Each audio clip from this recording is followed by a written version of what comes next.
Namaste, Evelyn. How are you doing today? So nice to see you. Namaste. So nice to see you too. Namaste, my dear friends, all of you from around the world, wherever you are watching. Greetings to all of you. Today is the 9th of April, and we are having our conversation, Shri Shakti, the 8th conversation this year, and we are so happy to have Evelyn with us. And Evelyn is right now living in USA, in America, in Sedona, Arizona, and she is originally from Germany. And before I say more about her, I will ask her to do a nice invocatory chant to all of us to begin this talk. Thank you, Evie, for being here. Thank you so much for having me. Agnirmi vachi shrattaha vakradayi hridayam mayi ahamamrute amritam brahmani vayurmi prani shrattaha prano hridayi hridayam mayi ahamamrute amritam brahmani suryo me chakshushi shrattaha chakshur hridayi hridayam mayi ahamamrute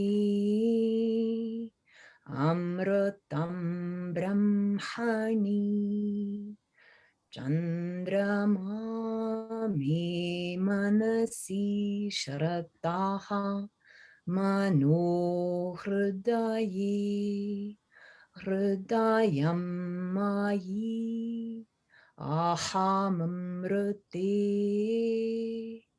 amritam brahmani disho me shrotre shrattaha shrotragung hridayi hridayam mayi ahamamrute amritam brahmani apo meretasi shrattaha reto hridayi hridayam mayi ahamamrute amritam brahmani prithvi me sharire shratta shariragum hridayi hridayam mayi ahamamrute amritam brahmani oshadhi vanaspatayo me lomasu shrattaha lomani hridayi hridayam mayi ahamamrute amritam brahmani indro me bale shrattaha balakung hridayi hridayam mayi ahamamrute amritam brahmani Parjanyo me murni shrataha murdha hridaye hridayam mayi ahamamrute amrutam brahmani Ishano me manyau shrataha manyor hridaye hridayam mayi ahamamrute amrutam brahmani atmama atmani shrataha Atma hridaye hridayam mayi ahamamrute amrutam brahmani punarma atma punarayuragata punaf pranaf punarakutamagata Vaishvanaro Rashmi Pirvavradhanaha Antastirshtat Vamratasya Gopaha.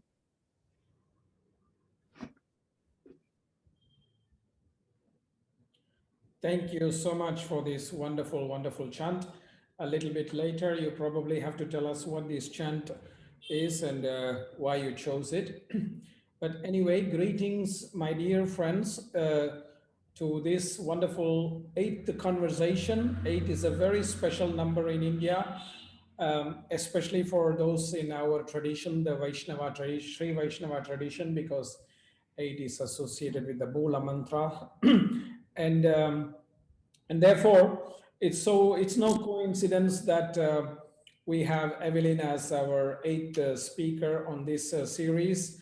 Evelyn is the most special person in the world, and personally for me, as at least, because she has been a great angel for me, I have to say, because when my life was in a very, very dark state, she appeared, and she supported me quite for a long time.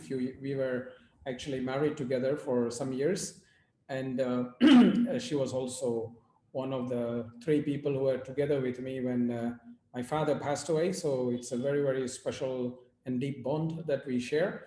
And even though we are not living together, we are still quite close. It's we don't. I mean, even the judge who divorced us was so surprised because she thought that it didn't look like a divorce meeting at all. Right? We were laughing so much, and and I think I remember, right, as soon as we got our separation, we drove to that restaurant in Munich, in the vegetarian restaurant, and actually celebrated our new friendship, a new beginning. So it was very good. Evelyn is a very wonderful teacher of yoga. She is a therapist of yoga as well. She is now currently living in Sedona and doing amazing work. And I will talk about her work later. And it is my great privilege to introduce her. And she is going to speak to us today about different topics. So thank you, Evelyn, for joining us today. Just to start off, perhaps you could actually say a few words about the chant you did and why you chose that chant for today. So the chant is called Lagunyasa. So it's a chant for healing. It connects the different elements back to the body. It connects the body parts back to our heart and connects our heart to our higher self, and the higher self then to universal consciousness. It's really beautiful. Basically, it goes from the subtle and then goes to the gross parts of the body and connects us upwards into, it's actually like a process of yoga, and it's connecting everything, including the body, to the divine, back to the divine. So very beautiful chant, I think. It's wonderful, wonderful. Thank you for sharing that. So, Evelyn, why don't you tell our wonderful audience today who have come from all over the world. I see people from Europe, from America, from Colombia, and also Russia, and also Deb Robertson is awake at the Oh, Ministry so of Nature nice. in Australia.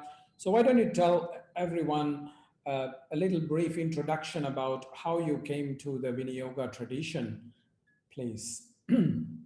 Hi, everybody, by the way, who's there. Thank you for connecting with us today, and thank you for your time. And so before I met you and my interest became a bit more personalized in this tradition, I came to the Viniyoga tradition actually because I wanted to help my students and I couldn't.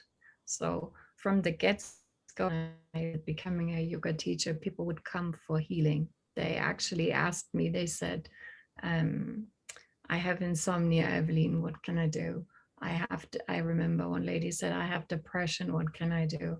And so all these people were coming, and with what I had learned in the West, I couldn't help them at all. And I remember every time that I was really trying my best. I was reading books on all these topics, and I was Googling, and every time I would be led to your grandfather and your father, and they would always like come up. It was a continuous thing, and I was always thinking, oh, what's this tradition? What's this tradition? And then the next person came and said, I have this and that. And I was thinking, how can I help? I have no clue. And in the West, you then like you try these little things in the practices, and you try to offer them some support, and it's not really working. And I remember it's really funny because back then I saw, of course, still the days of the KYM, and I actually wrote to the KYM because I thought this tradition is coming up, and it's coming up all the time. And so I just wrote to them. I said, can I do an internship? Nobody ever answered to me back then. Nobody answered. Nobody ever answered. I mean, this tradition was continuously, every time I was always this, like, always your grandfather, always your father. I was thinking, okay, there's something with this tradition. And I was writing to them. I said, I had no clue. I didn't know that you have to do yoga therapy training to do an internship. I just thought, oh, I'm going to go to this tradition and do an internship because all the people are asking me. I have no clue how to heal them, how to help them. What am I going to do? And so I wrote to them, and nobody ever answered me. And then you gave one seminar, and I thought to myself, because people again would be coming, so it wasn't that people would be coming, and and I thought, I'm going to give this tradition one shot. And because it was also, the seminar wasn't in Germany, it was in Switzerland and stuff, and I thought, okay, I'm going to go and I'm going to give this tradition one shot. And this is how this tradition came into my being, into my life. Yeah. So over the wish and the necessity to be of better service to the people that would be coming to me. That's wonderful. That's wonderful. And what was it that sustained you in this tradition, which allowed you to give it the second shot? Because you said you were only going to give one shot, but obviously you didn't give only one shot. You are still continuing to be part of our tradition as a wonderful yoga therapist. And so, what is it that sustained you in the Viniyoga tradition? What was so unique? Or what else, Yeah, sustained you? it's for people that are within the tradition. We have certain ideas about what is so special about this tradition, but literally in the West there is so little knowledge. And I can say that because I am from the West, and also because I tried to gain knowledge, and I really tried, and I read a lot of books, and when I came to Viniyoga, what I actually had to do is let the whole card house fall down, and completely start anew, and empty my cup, because we all hold this arrogance of what we know about yoga. And I thought I had read a lot and all this stuff, and I had to understand I didn't know anything. And so I had to really empty my cup. And I don't know if you remember, but I actually even said that to you in Switzerland. I have no clue. And the so what's so different? So what's different is that yoga has a classification, an energetic classification into Brahmana, Langana, Samana. And all the tools of yoga, all the mantras, all the asanas, all the pranayama are classified in one of these categories. This is not known in the West. But this is not just at the base of yoga therapy, but it's actually at the base of all yoga. You need to know, what is this asana doing? And I'm not talking about what physical stuff is happening in the body. I'm talking about the energetic function of some. And this I have found only, I think, in traditions within India, this is actually understood. And so you need to know this primary classification, but it's then also what's not done in the West. You have an asana, and so the asana has a certain function, but then you're like an artist. You take with the asana a certain pranayama, you take a certain mantra, and you can sort of change nuances for the person, and you have this amazing toolkit, and you start drawing these tools together to serve the person that's coming to you. And this is very special. And again, it's not just for yoga therapy, because I've heard so many people say, oh yeah, Viniyoga, that's the therapy. And which is true. It's an amazing tradition that holds knowledge on yoga therapy, but it's the teachings of Krishnamacharya. It's not just yoga therapy. It's also yoga. It's how to design courses for an individual. It's really how to address people energetically, and with it, all the understanding comes of counter postures, and also I can only, if you're not already part of this tradition, which you might be because you're watching this, then come and learn and empty your cup and learn from the people in India, because in the West, again, is still not really a lot of knowledge that you can gain, and you need these foundational understandings to be able to in any way apply the tools. That's wonderful. That's wonderful. Actually, very nice comments are coming. Both Rennie and Erika are telling that they were in the same seminar that you met me. Yeah. You love, yeah. I was so happy to meet them. Hi to Switzerland. Guys, whoever is here, please let us know you are here. And if you have any questions that you want to ask Evelyn, Exactly. please just share it so I will read it out for her. Evelyn, the next question I would like to ask you, which I really would like everybody to know also, is just talk us a little bit about the work that you do, because you are a very gifted therapist, you are a very gifted empath. So what is it that you do? Please let us know. So I work a lot actually as a yoga therapist. I still have people come for healing and for various illnesses and stuff, less actually in the physical, more emotional stuff, and more burnout, depression, all these kind of things, anxieties, grief. All this is why people come. And I work with the chakras and with the understanding of the chakras, and I combine chakra practices from Viniyoga with guided meditations where we go into the topic and we open spaces basically for people to experience themselves and to realize themselves on deeper levels. So um, I I designed a whole course around this, and I'm now making an app around this. So this is how I work with Viniyoga. Yeah. Excellent. And there's a very nice question from Jacqueline Hubacher. You know her. Oh, hi. How are you doing? She's asking, Evelyn, what is your favorite tool of yoga today?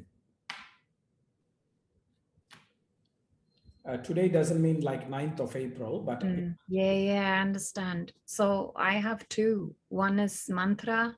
It's one of the most powerful things you can ever do.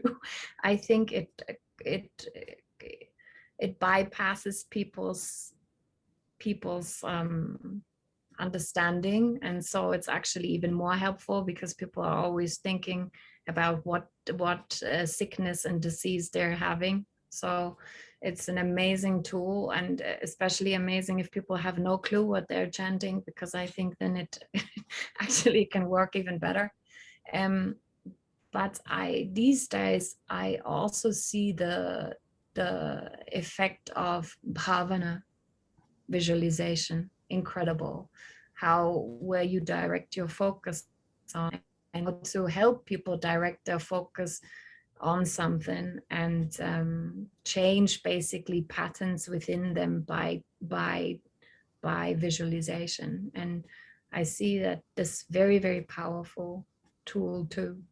But again, you start with one tool, and I'm still learning. I'm always learning and learning by seeing what happens with people all the time.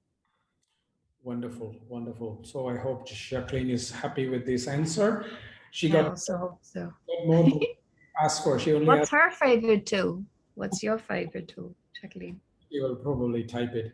So Evelyn, in this work that you are doing Mm. with the Viniyoga, and you are talked especially about tools like mantra, which are very subtle. Obviously, especially those who are coming to Viniyoga therapy, they obviously get triggered a lot. And I remember when you were here, you would see how I would trigger so many people in their healing process. And sometimes you would even be agitated with me. But now the same thing is happening to you. You are triggering many, many people. So why is it that you think that Viniyoga is triggering the people in unexpected ways? And do you think that these kind of triggers are a good thing? Yeah, yeah, like you said, for me, so interesting, because for years I saw how much you trigger people, and I thought this never gonna happen to me. Never gonna happen. And then I'm such a harmonious person, wishing to be harmonious or people pleasing. I come from that whole template, which is horrible. Anyways, I think a yoga teacher needs to do this, and a yoga therapist. So there's an understanding of shamanam and shodhanam. And shamanam is basically pacification. It is if somebody is not well at a present moment, or is going through a lot, or challenged a lot through family or changes, then you don't dig, and you don't trigger, and you try to pacify the situation, and hold them. And then there's shodhanam, which is that at some point you need to go deeper to help people get over stuff.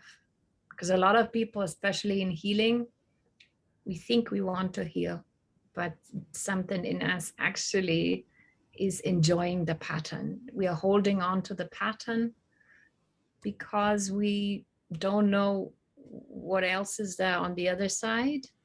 And even if the other side could be better, it's very scary, because it will, on an energetic level, it will totally reconstitute your whole being, right? So similar to changing your body in a very strong way.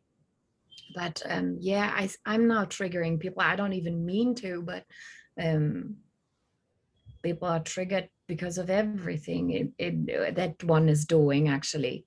And I'm just laughing because like I told you, like I saw this in you, and it's actually, you have to have a lot of courage as a yoga teacher. And I think both go together, because the healing is part of the path of yoga, but then the yogic path as such is also, it's a courageous path of shedding layers of yourself, belief systems, and it's a continuous path of growth, isn't it?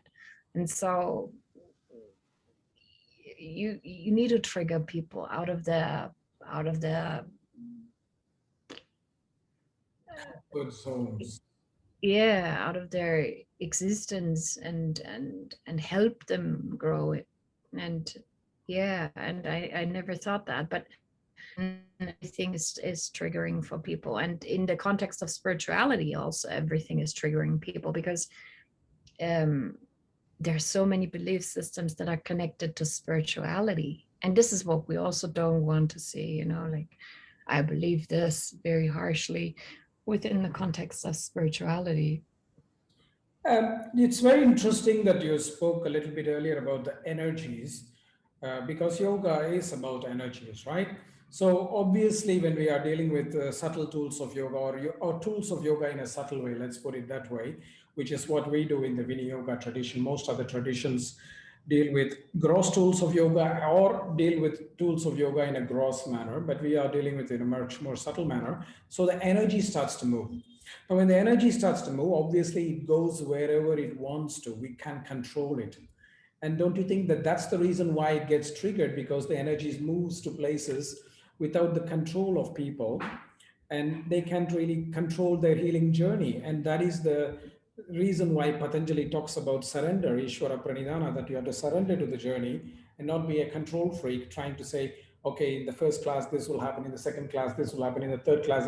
No, we don't know when it will happen. That's why people also, I feel, get triggered. This is my experience.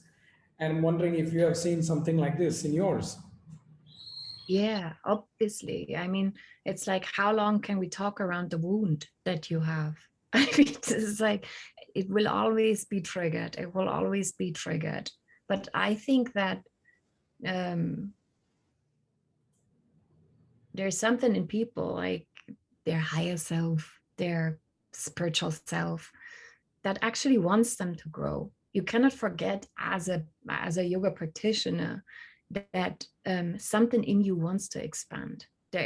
There's no way. So something in you primarily is there for expansion. And then you are on a path of yoga. So you chose expansion, and you chose this consciously or unconsciously. You chose this. So we have to continuously address what belief systems we carry. And even as teachers, it never ends, does it?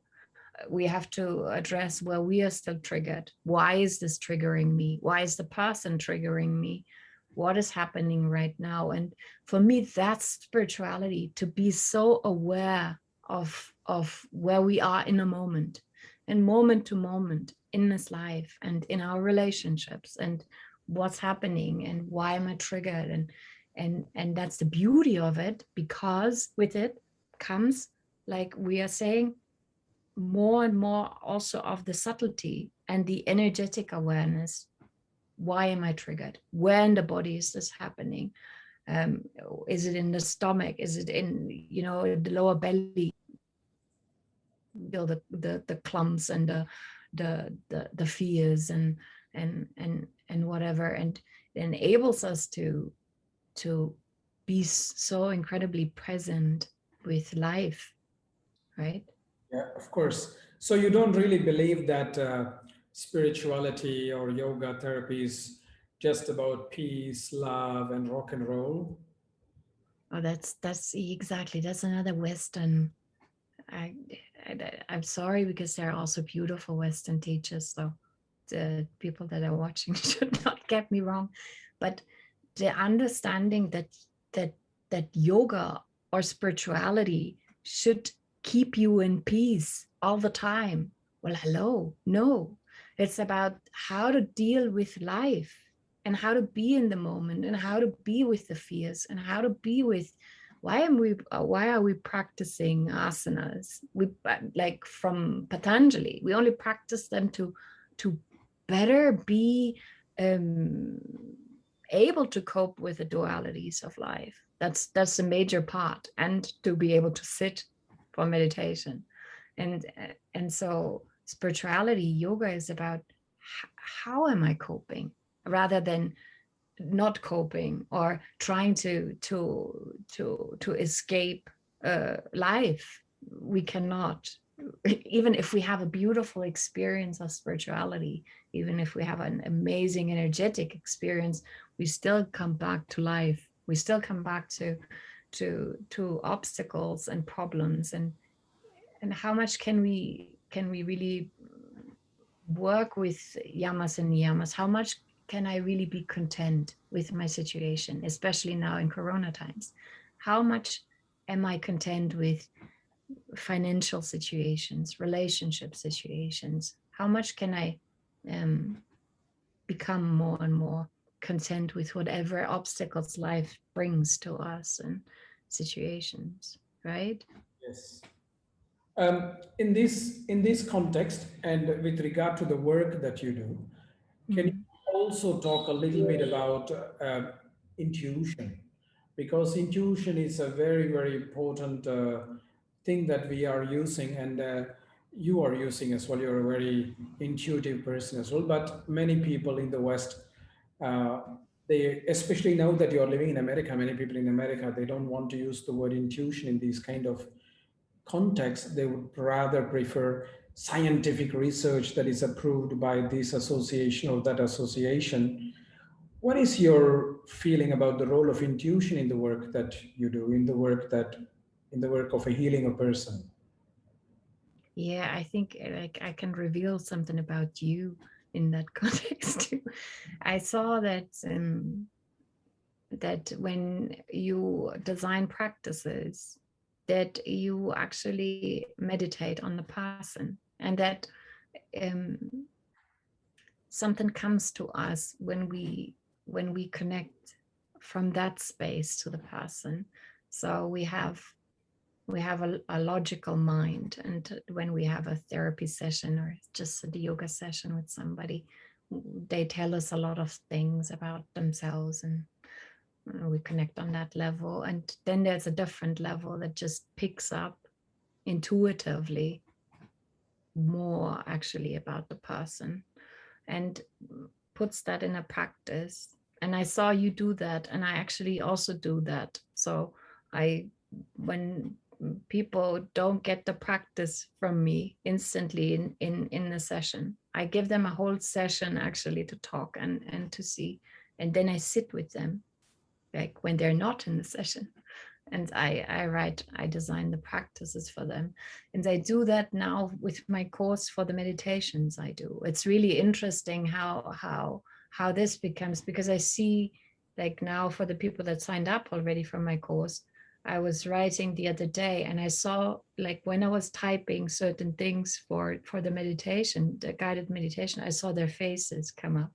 So I don't even know, but they will be these will be parts in the meditation that will be for them. So you empty yourself, that's as much as you can, and in that moment of not being full of Evelyn and Kausthub and all the stuff, you can connect to something that actually gives you more information than I could ever have about the person. And you design the practice, you design the meditation for this person, not because you know all the stuff, but because you have entered a space where you can offer this to to somebody. And I think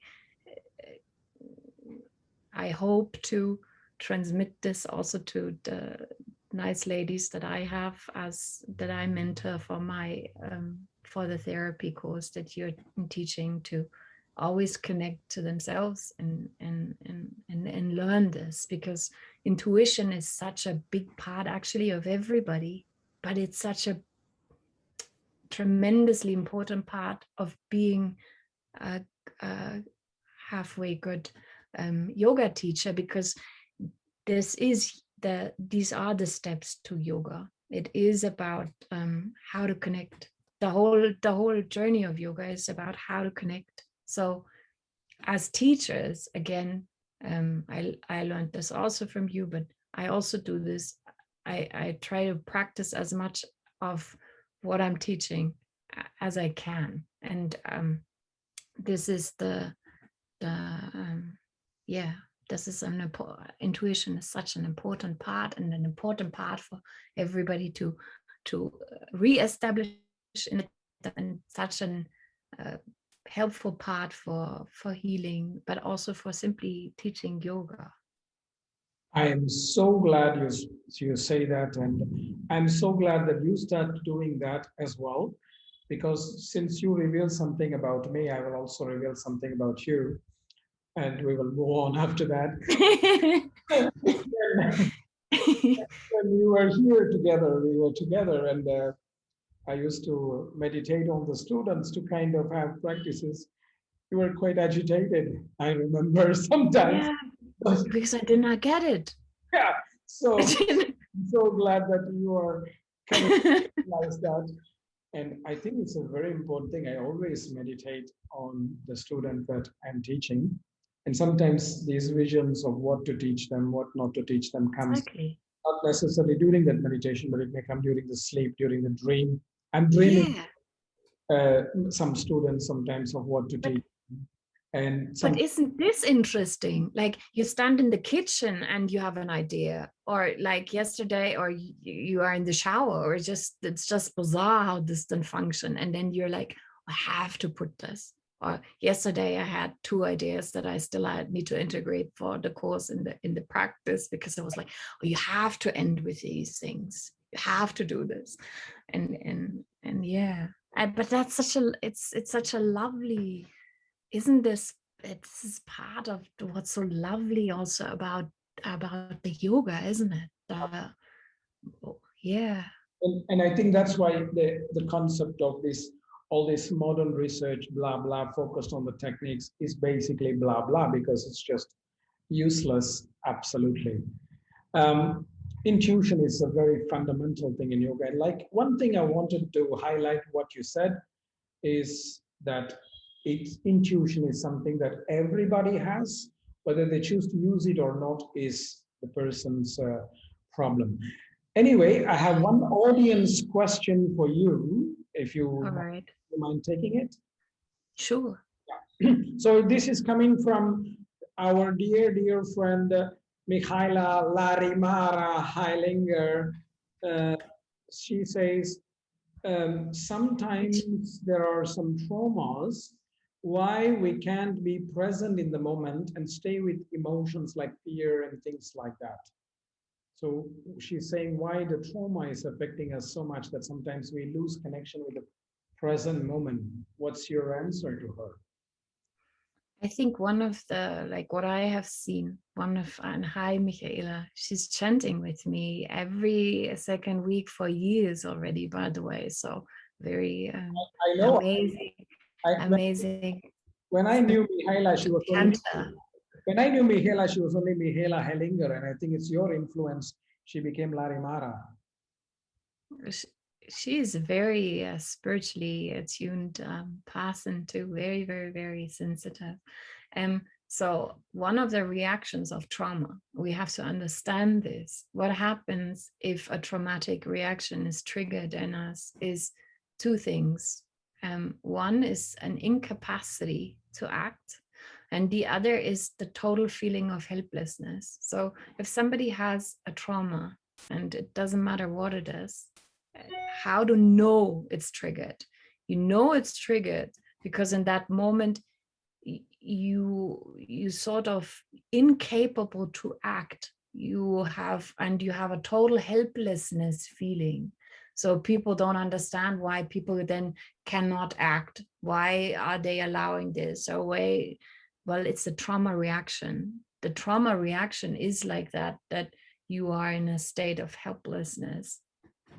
And we need to shift the whole pattern, actually, open it up in a way that you are even able to access your mind, your mental capacities. You are able to access your reactions again. So somebody has a trauma reaction, they're like in shock, like an animal that's in shock. And we need to actually change the pattern so that they are again able to make a conscious decision in these moments, and they are actually able to act. So that's the work. That's the work. But how do I know if somebody has a trauma? Because in those moments they cannot act. If somebody has a fear of spiders or something like this, in that moment for us, we don't understand, but they are unable to act. They're unable to pick up that spider. So you change the pattern to such an extent that in that moment they feel enabled again. They are enabled again. So what are we doing in therapy is we enable people to make conscious choices, decisions, and actions again.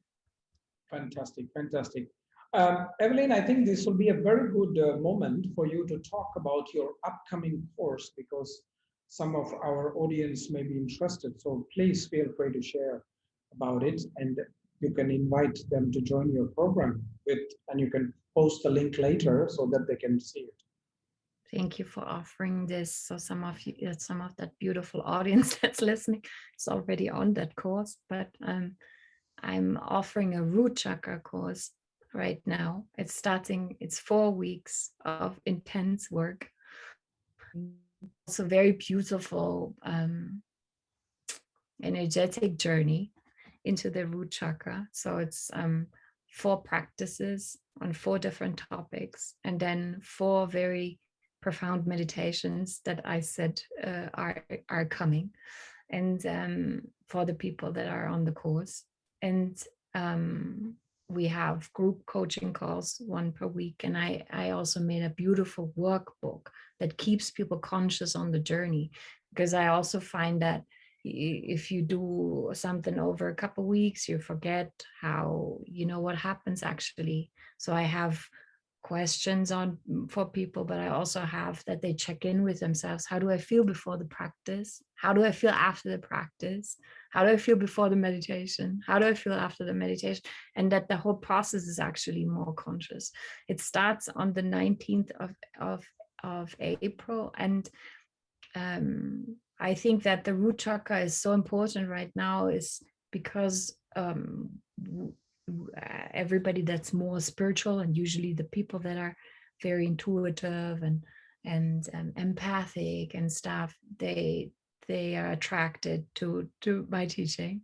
And so for these people, it's really important to be able to be grounded enough to put out your courses, to be in the world, to make your offers and stuff, because I've seen with spiritual people is that they're not really grounded, or a lot of them are not really grounded, or they have a lot of ideas and a lot of capacities, and how can we be more in the world, because our world actually needs these people. We need the empaths and the intuitives and the spiritually attuned, and because we are all this. So but these people are the ones that knock on the door and say, hey, there's another part to life, and we as a society need to reintegrate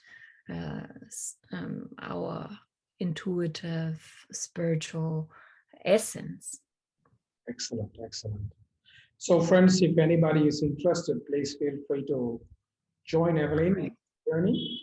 Yes, you can message me, and please message me soon, because yeah, if you're interested, I'd love to have you. So Evelyn, now I have another question. So obviously, when you are a therapist, when you are working with different students who each may have their own issues and challenges, it's very, very common that as a therapist, as a healer, you also get triggered by them because it wakes up your own darknesses sometimes. I'm wondering whether this has happened to you, and if when it happens, how do you deal with it? What do you do? What strategies do you do to deal with it? Well, one thing I find really interesting is that I think because of our own resonance, we attract people that are similar to us, right? So oftentimes we see that people go through similar challenges, and there we have to be very careful to not project. That's what I found in my personal growth as a therapist. Is I see somebody who has a similar journey, I could instantly put my own hat over them and say, oh yeah, you're like that. You're like me, and this happened to me, and so I know. And truth is, we go through similar things, but there's always nuances, obviously, and differences what people have gone through. And well, fortunately, these days I actually like the people that I work with, but I remember that especially in the beginning of my, even as a yoga teacher, I had this one woman, for example, and she was heavily depressed, and I didn't know how to deal with her. Plus, she was really rude. And then I was thinking, oh, what am I going to do with this person? And so yeah, so we have to, what you're saying, and we have to watch that we don't project, and we have to watch when we get triggered ourselves. Well, what's the whole journey about? Self-awareness, continuous self-awareness. Why are we triggered by this person? What is it? And oftentimes it's really things we have not yet looked at within ourselves, or integrated within ourselves. Somebody comes in there, like you meet a lot of rude people, and you think, oh my God, everybody's so rude. How? What is that about? And then either you haven't looked at your own rudeness, or I haven't looked at my own rudeness, or whatever it is, or I actually need to step into this more. So this is an interesting thing I've been starting to understand. Is like, it's not only that this needs to be a negative trait. Maybe we are so people pleasing or something that we actually need to become a little bit more rude. And so the outside people serve as a reflection opportunity for us. Obviously, if you see so many people per day and there are 15 triggering you, it's difficult. But if in general, yeah, you have to ask yourself, what is this? Why is this? And what is this person reflecting? Is it reflecting a shadow side of myself? Or have I not integrated actually this, whatever this person has? And I need to, because even negative traits, rudeness, intensity, we sometimes need. Yeah. And right? do you do certain things like some practices to clear the energy after you see somebody, or do you go have a walk in the nature, or do you use any other strategies to cope with these things as well? Yeah, it's really nice that you talk about that. I remember when I started teaching yoga, I would throw up. Like, people would come and they would go and they would feel so light, and I would just throw up. And I was thinking, like, what is this about? And then I remember I can tell another story about you. I remember that when you would be seeing very so much revealed, when you would be seeing people that are tremendously suffering, then it would also stick to you, and you would sometimes I cannot say come home, because you are just get out of the office, and the heaviness was palpable, and you needed to shower and stuff. So I think water is an incredible helper of clearing stuff. Mantra is an incredible helper of clearing stuff. Prayer is an incredible helper I have found of clearing stuff. And then obviously incense or whatever, as some people sage, whatever makes sense. And the more empathic you are, the more like, again, everybody's empathic, but the more you train this, the more you absorb, and the more you have to see what works for you. So there's also no general recipe. I know that traditionally they would chant Gayatri, and I understand that now more and more with the Gayatri, because it's really powerful. But water clearing, like ways how to clear yourself. Go in nature is one of the best things, because nature sort of takes out stuff. Am I right in hearing that Sita is pulling out? Is she missing me so much that she wants to see me? She probably is, but then she's also like, you know her, like she goes in and out and in and out and in and out. I would open the door like 15 times if it was for my cat. Sita is a great cat that Evelyn takes care of. And it comes from India, from our home. Huh? Anyway, Evelyn, one more question that I want to ask you is, you were talking a little bit about the clearing and things like that. Now, do you recommend anything for the students to do the clearing when they are going through certain moments in transformation? Because obviously they are living with families as well. They should not allow that to interfere with their family members as well. So do you do some things to them as well, to ask them to do some things? But coming from me in the context of this, and I found this really interesting, is Pratipaksha Bhavanam. Like it's so nice how Patanjali talks to you all the time, and or not all the time, but how these things, like, we don't connect to one sutra for a long time, at least for me, and then suddenly you connect to that sutra, and this wasn't a sutra that really spoke to you, but then it speaks to you. And what I've been understanding, because from the whole clearing work, okay, is that you don't just clear, you actually have to install the opposite. So you don't just, it doesn't just help do energetic clearing work and we clear ourselves out and we clear and clear, and you actually, you try to change the pattern by installing the opposite. So let's say somebody doesn't have any self-value. Okay, it's not just about getting rid of what your parents told you about your self-worth. It's actually about installing worthiness. How does worthiness feel inside you? So how do we, as yoga therapists, actually help the people not just get rid, like we want to get rid, I want to get rid of my childhood trauma, I want to get rid of my patterns, I want to get rid of this. Yeah, so one part of it is clearing, and the other part is install more helpful ideas within yourself. How can you generate more helpful ideas?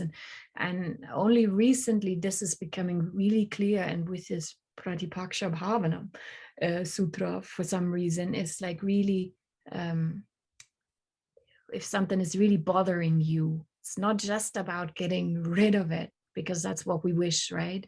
All the time, let's get rid of this. What is actually then, what is would be more helpful on your journey? What would be more helpful in your life to have as a belief system inside you? And Patanjali already said that thousands of years ago. Good, good. There's the next question I have is something which will be useful to a lot of people. There's a number of people who want to be the perfect yoga teacher, perfect yoga therapist, etc. And my belief is that that's kind of impossible. What is more important is authenticity, being authentic, being truthful. So what is your experience with that? Because, you know, you're German and Germans like to be perfect about everything. Yeah, we wish to hide our own struggles. Yeah, it doesn't exist. It doesn't exist. We all grow, right? And we continuously find out stuff about ourselves that we have been blind to before. All of us, all the time. And again, I think the capacity to see this, our own maskings and stuff, is part of the journey. But what I really appreciate about the Viniyoga tradition is really that there's so, like, the whole field of yoga is so broad. You can pick those things, like doing therapy.